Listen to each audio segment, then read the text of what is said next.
potretnya anak itu, ya pertama orang tua.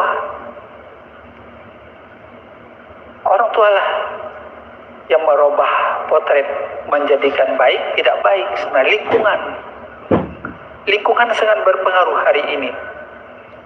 Dengan IT, teknologi, Bapak Ibu para pendengar sekalian, bisa lalai dengan HP-nya,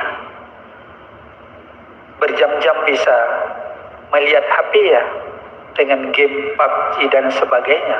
Padahal itu merusak indera mata, merusak otak, cara berpikir yang cerdas, dan bisa kecanduan, ketagihan anak dengan HP itu sendiri. Dan ini sudah dibuktikan dengan beberapa riset, penelitian, dampak negatif dari teknologi anak-anak yang masih bayi tidur main HP, mau lihat HP. Kalau tidak diberikan menangis pada ibunya. Ini